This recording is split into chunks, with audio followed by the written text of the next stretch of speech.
First things first, let's get something straight. Do not ask people about their relationship status. I understand that with parasocial relationships, we think that we know celebrities, influencers, people online better than we do. Other people's lives are none of your business, and while it's good to be a fan, do not bring your fantasies to them, to their life. That is unacceptable. Okay, so now that we've said that, let's get into what I want to talk about today. Well, friends, I did not exactly plan on making this video today, which is why I only have half my face visible right now, because doing the full face of fairy makeup is a lot, and I really wanted to get this out because it is weighing on me. As anybody who is going to click on this video already knows, the reason for that opening diatribe is due to the recent reveal of the online personalities Dan and Phil, or Fan as I suppose they're called, and coming out being in a relationship with each other. Now, I actually didn't know who Dan and Phil were until this whole situation came to light and a friend of mine told me about it. It's really too bad, actually, that I didn't know them, because based on what I saw of their clips that have come out in the recent, like, last 24, 48 hours, they seem really funny, and their coming out video, uh, coming out as in a relationship, anyways, if you're watching this and you're not already aware, first of all, just thank you so much for watching my video. It really means the world to me. And second of all, the long and short of it is that these two internet personalities were shipped by the internet for, I guess, the last like decade or more. And now it turns out that they actually were in a relationship all this time. But people became scary with it because, of course, they did, because it's people. I'm sorry, I know that's unfair to say, especially as somebody who can escape to the fairy realm, but it's just, I don't know what it is about people that makes them feel so entitled to other people's lives. Just doesn't make sense to me. Like, I'm the kind of person who, if I saw a celebrity that I loved in like the mall shopping, I probably would not approach them, especially if they're like in the middle of something. I mean, one time at a Comic-Con, I saw Stan Lee in the restaurant of our hotel eating breakfast, and like that man was amazing, and I would have loved to go up and say hi to him, but he was in the middle of eating oatmeal. And like, man, if you love somebody, it means you respect them enough to give them their space and their privacy when they're just trying to live their own lives. Being a fan entitles you to nothing of the real person. You are a fan of their content and the person that they put on screen. And I know that some people will probably argue and say that there are influencers and stuff who aren't putting on a character, that they're just being themselves. And, you know, people like Dan and Phil, even like, even though I do, did they do sketch comedy? Anyways, the point is that even if they're playing themselves ostensibly, still never truly the person inside. I mean, even when you are trying to be at your most raw and vulnerable, it's pretty rare that you lay it all on the line. I mean, I'm sure people do. It's not that it never happens. I'm just saying it's rare, and there's a good reason for that, because people shouldn't feel entitled to know every single thing and every single detail about any other person's life. I mean, you're not going to be in a relationship with them. You're not going to be their best friend in the world. You're not going to be their sibling. There's only so much that anyone who puts themselves in the public spotlight is, you know, not obligated. What's the word I'm looking for? But the sentiment that I'm trying to get across is there are things that, yes, people who are putting themselves in the lane of celebrity do have to kind of expect. And I'm not necessarily even saying that that much is right necessarily, but that's like a separate conversation. It's like, if you are going to be famous, then there are like some public interactions or whatnot that you probably will have to deal with. However, you are also allowed to set boundaries, and if people cannot respect those boundaries, then they don't really love you. And that's the thing that I think so many people get wrong is like when I hear stories about people getting super inappropriate with like their questions in interviews. Oh my gosh, or when I think about all the stuff that happens in the K-pop industry, and like now BTS has the security guards of like president, but in the past they used to get like mobbed in airports, and like there was one time where Jimin actually got pushed down and was hurt. And I can't imagine treating a person who I claim to love so much, so badly, so disrespectfully. And that's to say nothing of sussings and like stalkers and everything. Like, again, there's another conversation to be had there because that stuff is more than unacceptable. Like, more people need to face real consequences for the mental endangerment of celebrities. But again, different conversation. Anyway, I guess what I'm trying to say about this is that there's always people who have to freaking take it too far and ruin it for everybody. And that sounds like a really shallow comment. It sounds a little bit like, parable fortune cookie wisdom, all that kind of stuff. So please bear with me. I'm going to get into it a little bit. So getting back to Dan and Phil, because I, again, didn't know who they were, I ended up seeing not their whole video about their relationship, but I was watching one of my favorite commentary YouTubers watch it and comment on it. And that's Adam McIntyre. And I will link his channel in the card that wait, I think I can't remember which side it goes on. This is embarrassing. I'll also link it in the description because honestly, in terms of moral alignments, I really think that Adam is incredibly mature and understanding and everything for the age that he is. And I'm not trying to say that in a dismissive way, like, oh, like you're so good for only being, it's just like, it's just a fact that he is younger than me, certainly, and he is just like, I think, a really good commentary personality. And what that ends up meaning is that even though he talks about a lot of people who I have no idea who they are, I still watch all of the videos about them and learn about all this internet lore because I wasn't following it, being here in the fairy realm. So naturally, when Adam posted the video about Phil and Dan, I was like, okay, like let's learn about this. Like, I don't know them, but my friend told me this thing, and it sounds really cute. So there's a reason why Adam is one of my favorite commentary YouTubers. He is so funny and great. But of course, just like with anybody, we're going to disagree from time to time.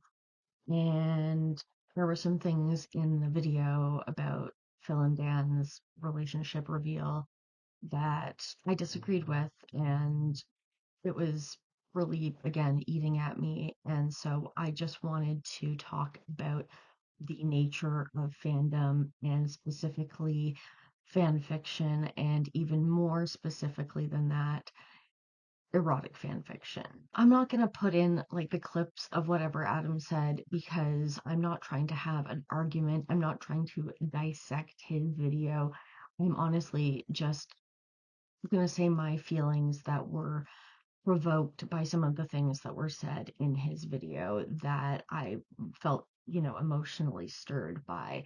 And I will also, I guess, just put this disclaimer out there that obviously, if you haven't watched any of my other videos, you might not know this, but I have some mental illnesses, and I know that I am prone to taking things very, very personally. I will interpret information in a way that my brain will just twist it up into something much bigger. And I mean, I'm just like, I'm a little catastrophic. I always think everything is my fault. I know right away that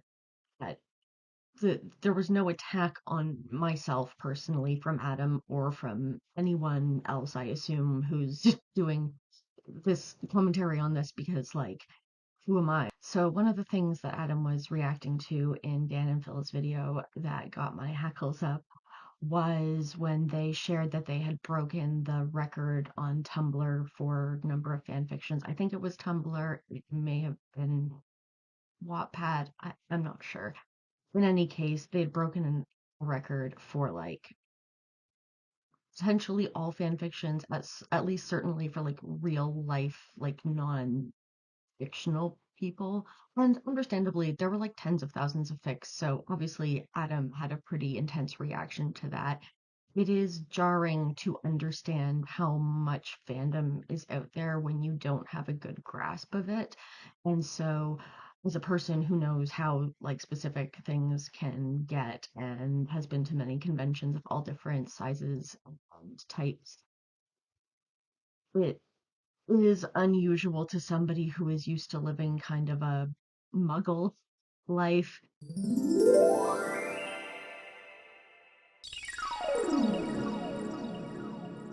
Sure, blame the wizard.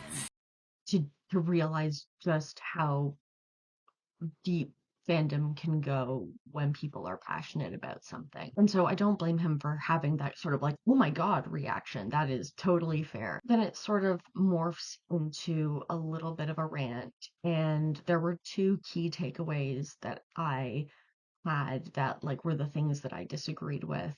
I'm sorry, I normally work with a script, not even so that I can remember the points that I want to make, but just so that I can remember which points I've already made, because I have a very scattery brain and often I lose track of what I'm saying while I'm saying it, and I don't want to stop recording and go back through the bits and find where I was or what things I've already said. But today I felt passionate enough and strongly enough and sort of emotional enough, I guess, to just riff. So these are the two things that I'm sort of standing in defense of in this video, and that is, first of all, writing fan fiction about ostensibly real people, and number two, writing erotic fan fiction slash smut, if you prefer. And those are related. Obviously, they are completely tied together for this particular topic, but I am just going to break them down separately to make it a little bit easier so I'm not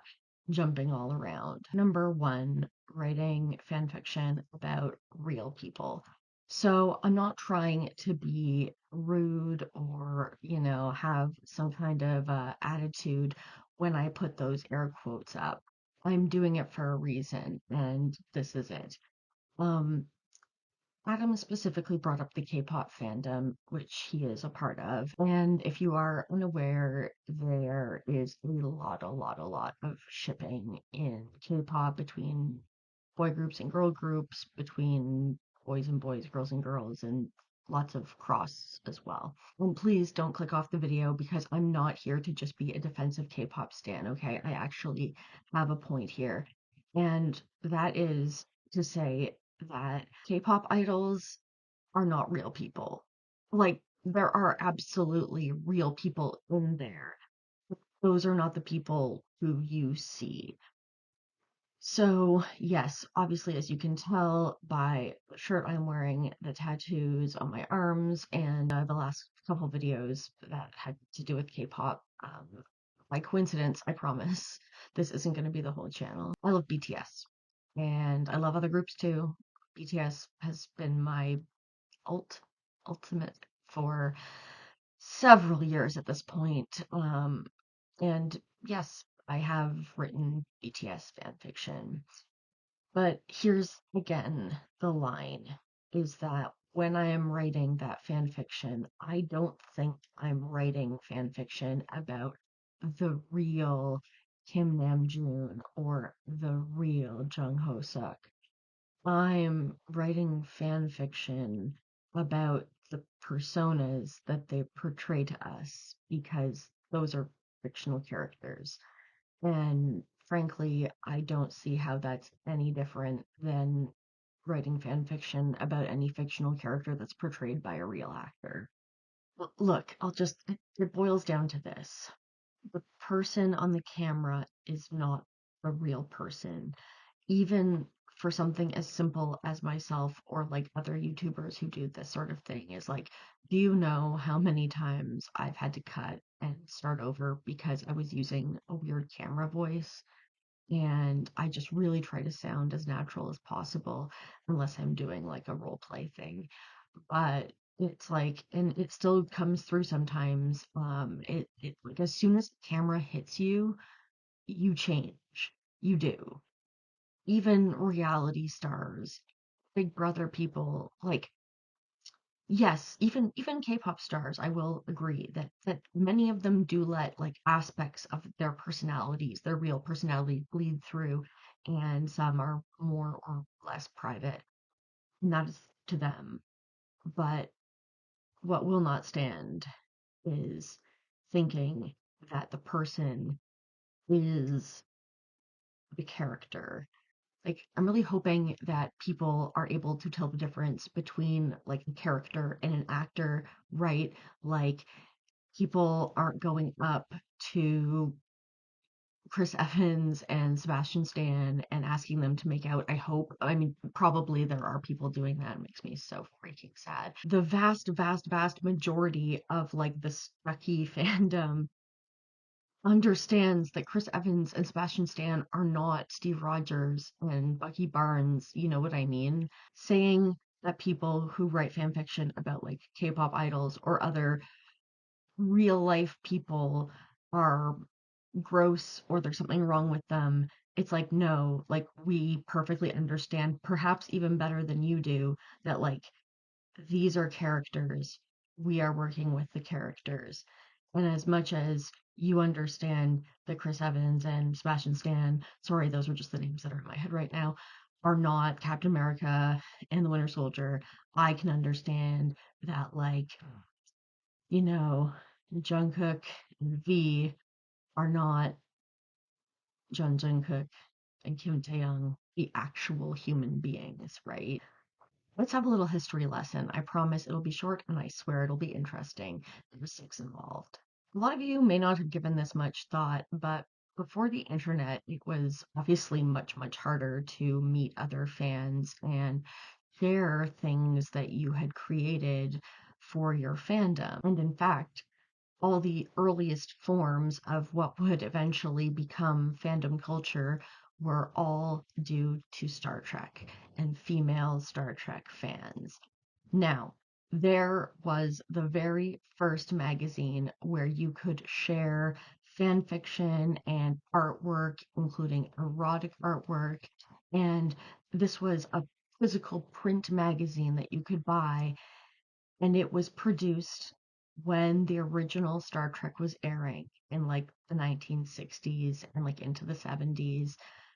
This was like the only way that you could have your work shared back then, was that people who were so dedicated to the fandom were going through all the trouble of like manually photocopying, and for the cover art it was like manually like silk screening or whatever that process is called for color art, and like even the technology for printing wasn't as good back then as it is now, so this would have been a lot slower.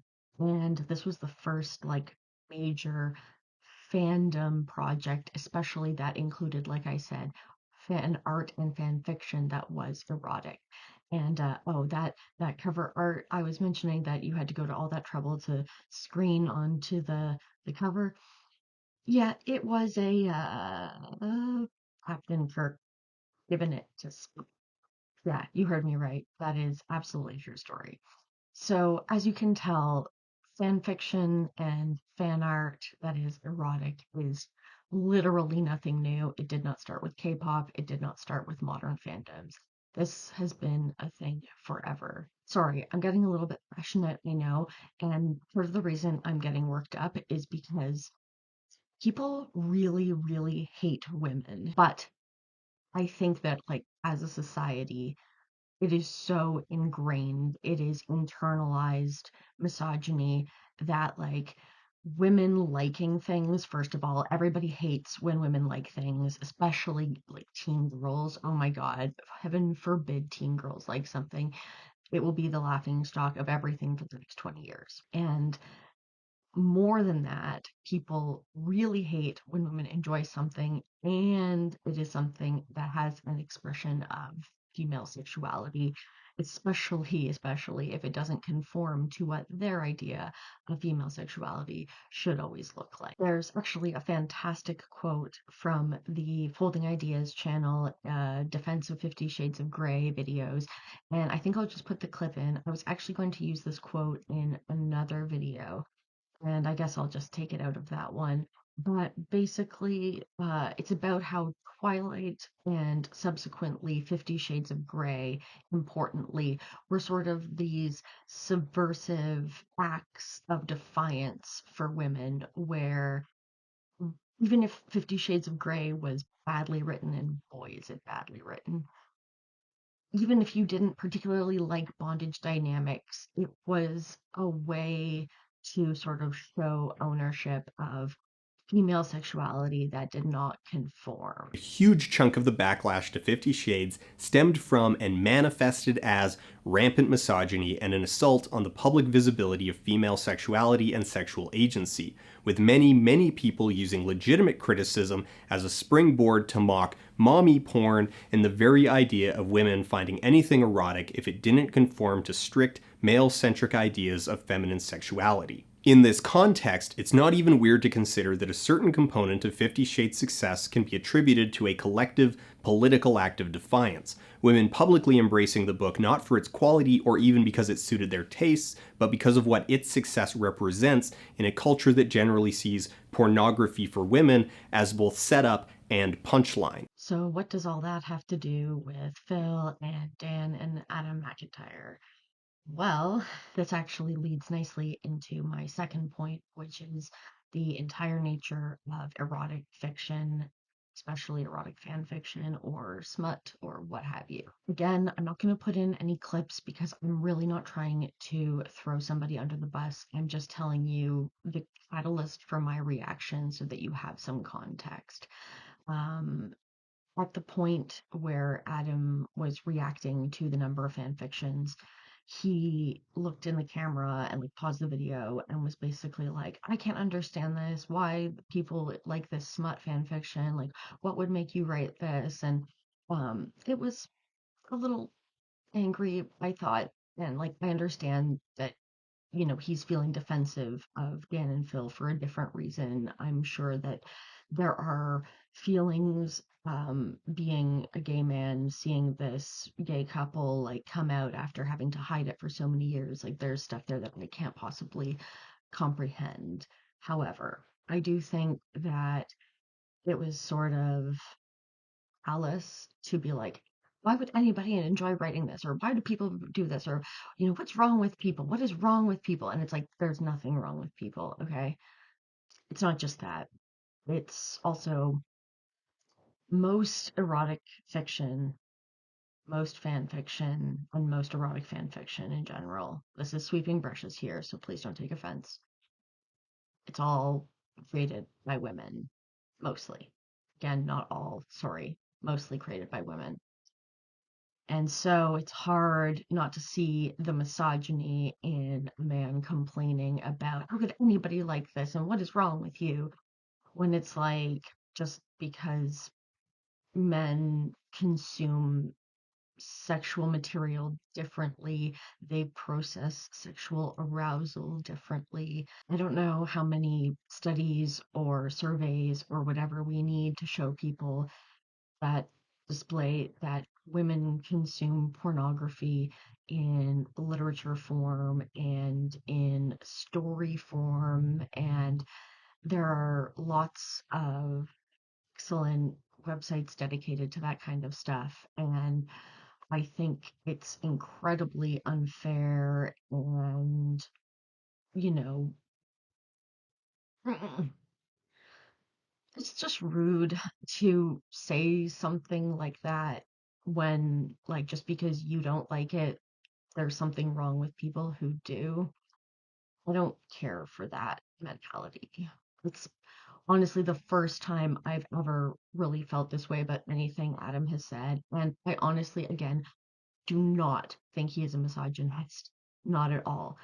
But you can say something misogynistic without being a misogynist. You can, that can happen with anything, right? Like you can say something racist, not be a racist. There are a lot of internalized feelings here. We all make mistakes sometimes in how we phrase things, or we don't analyze closely enough why we feel a certain way.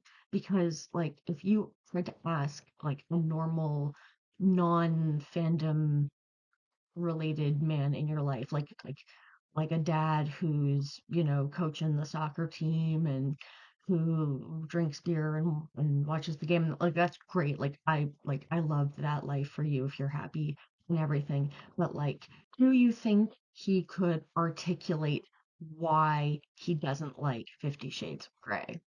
Other than like it's bad. Is like, no, let's take away the quality of the writing. You can't call any art bad or good because art cannot be objectively measured. You can have parameters that you grade, but all art is subjective, so we take good and bad right off the table. You could not probably, I'm guessing, get a muggle man to explain why seeing a bunch of women on the bus reading 50 Shades of Grey makes him so angry, even though it probably does. And that's because it's like, again, our society is filled with internalized misogyny. And it's instilled in us so deeply and so naturally through all facets of what we consume, what we're taught, that they've never thought to challenge it. But it really, really makes me mad when, sex stuff doesn't fit like an AMAB cis man's idea of what sex or sexuality or sex appeal should look like.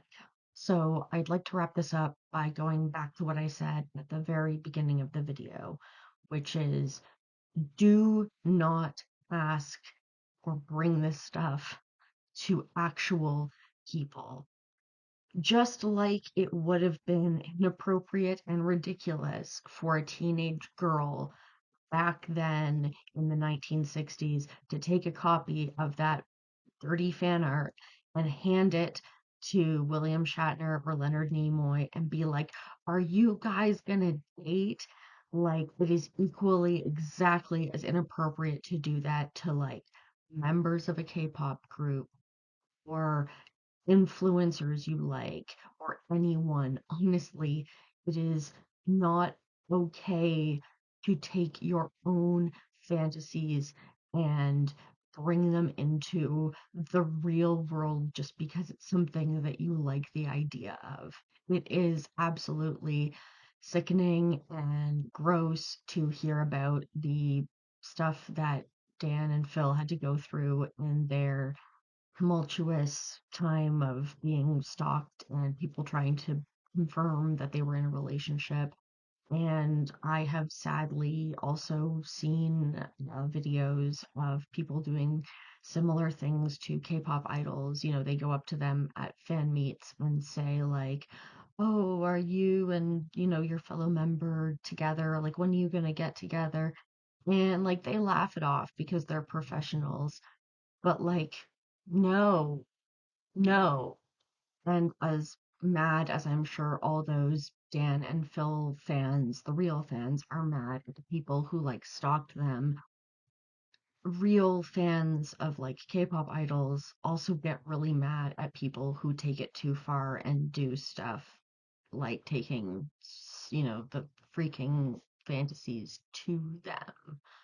I just like one of the closest times I've ever come to punching somebody in the face was, in fact, at a BTS concert when, in a lull, some, I don't know, teenage maybe looking girl screamed at the top of her lungs for Jungkook to step on her throat. And I'm like, if I was on the aisle, I was, trapped in like the middle. So, in any case, I understand more than anybody as a BTS fan that fandoms suck, okay? And notice how I say BTS fan, and I do not say ARMY, even though ARMY is the fandom name for BTS fans, because I used to love identifying as an ARMY, and then I met other ARMY and encountered other ARMY and realized how other ARMY treat each other, their fans, the boys, and I just can't, in good conscience, refer to myself as that anymore. And that's really freaking sad, but it is the truth. So, as you can see, it's like I don't think that anybody, least of all Adam McIntyre, who has no idea who I am, I mean, look at the size of my channel, that they were personally calling me out and saying that I was a bad person for having written erotic fan fiction about K-pop idols and the characters that they portray, right? And like, and I know that, but I also feel like it's fair for me to share my feelings, and I'm sure plenty of other people agree. I hope, based on the amount of erotic fan fiction, I think we're going to be okay. I just think that we really need to take a look at our internalized misogyny and examine why we hate the things that women like so much. One of the greatest gifts that the human mind gives us is creativity, and it is 100% okay to use that creativity in things that you make for yourself. And I even think it's okay to share some of that stuff online. I mean, look, there's always going to be people who go too far, and everybody has a different line of what is too far. So, like, if you have a comment about that aspect, then like I really think that that's like probably a different conversation, but do feel free to comment it or message me about it. I'd love to have more of a discussion. If you want like a second part of this video where I get deeper into all of the things that I were like, this is another conversation, then please also let me know in the comments. I would really appreciate it. If you made it to the end, thank you so much for listening and being with me. I can't tell you how much I appreciate it. I am really hoping to build some community here and be able to have some back and forth. So I would love it if you would leave a comment, or even a like would be cool. I try not to ask for this stuff because it feels a little bit, I don't know, cheesy, but it would be cool if you did. Anyways, please stay happy and stay healthy because you are precious.